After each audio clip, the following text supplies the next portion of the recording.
Hey everyone, Giller at Camp Patton Family Compound. Got some changes done here to the indoor garden, and I'm going to try to explain them to you here quickly.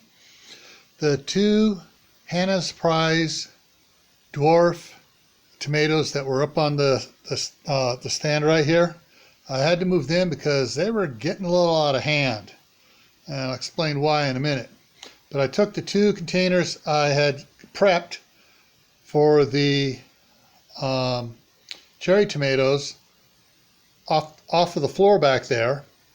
I took the Roma tomato, slid it from the front back to there, and the cantaloupe slid it from the front to the back. And then I put the two Hannah's Prizes over here because you can see they're getting up there pretty big.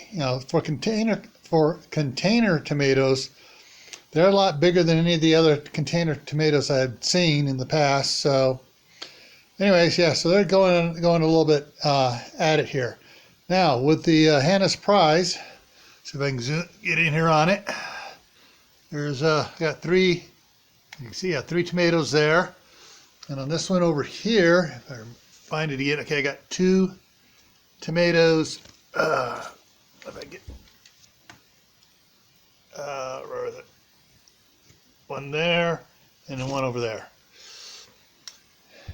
But I got a lot of blossoms going out on both of them, and I spent a good 15 minutes today hand pollinating all the blossoms. So I should have a bunch more popping up. I thought I'd saw another one that had set fruit, but later on I couldn't find where it was, and so anyway, so the Hannah's Prize are going a little wild on me here.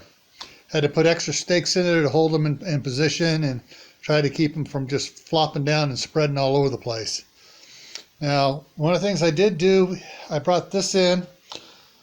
We had some major rain last night, and I poured what little standing water was in it out and brought it indoors so it could dry up, because we got several days of non-rain weather, not exactly sunny, but overcast and cool.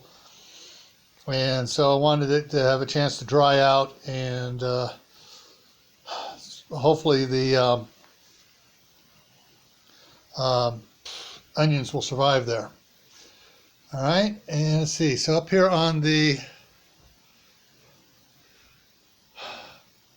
I have a brain fart here, guys. On the Roma tomatoes, got four of them right there that are just about fully ripe. Got another one over, I can find it right there, that's starting to turn. And there's a couple other ones that are just starting to turn in there.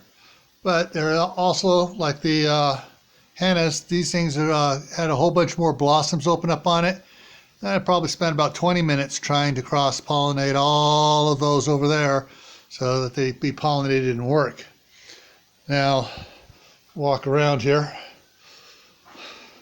to the monster leaf one, the cantaloupe here. Not cantaloupe, sorry, cucumber. Got a bunch of ones sticking out there and blossoming on it, and I've been working on pollinating them. Let's see if I can get down here and show what's going on inside. So, I'm not sure if these two could get kind of smooth there, whether they are actually pollinated or not. And then down, I get down below here, getting some weird shaped ones down here. It's like it's a half male, half female there. Several of those that I've been trying to, using the Q-tip to pollinate them. But there's a lot down in here of blossoms down below. But this one here is not doing much vining out at all. It's just growing slow out that way. But we'll see whether or not any of these ones that have the shininess on them there will actually go ahead and develop. Now the two, let me get around over here.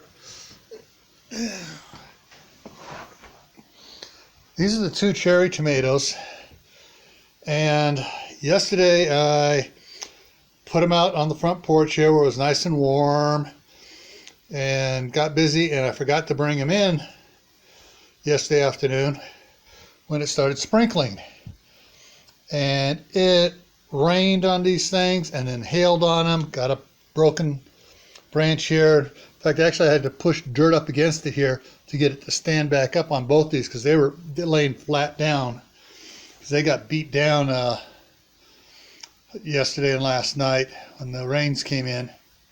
So we'll see whether or not they survive.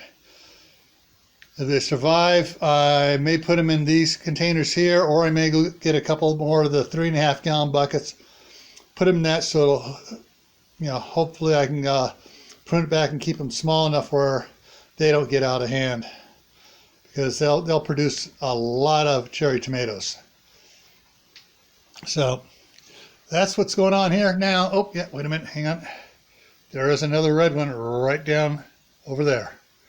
So yeah, so it's going pretty good. I got a lot of tomatoes here, hopefully coming up, and I'll have plenty of tomatoes for my salad this winter. Got to figure out how I'm going to do some lettuce indoors. The last time didn't work so good. I'm going to have to get something with more soil to it. Maybe I got 1 or 2 more of these outside. I got to take a look. I know I have at least 1. If I have 2, I may fill them up and put lettuce in them, and see if I can grow a lettuce in each of them. But anyways, that's what I got here. And I've been rambling here, but I want to try to show you all the stuff I did. I've changed around the settings here. I moved the this one here was a short one. I cut longer pieces for it, so it'd stick out farther away from the Hannah's Prize. And I lowered these back down. I also extended these, got longer pieces of pipe for these, so I reach out over to this when I plant. I'm going to plant strawberries in these here coming up here, so how strawberries will do if they'll keep producing over the winter. Alrighty, that's it for now, and I'll be seeing you in the next video. But remember, you can plant a garden indoors. I've been doing it, and if I can do it, you can do it. Alrighty, take care, and I will see you around.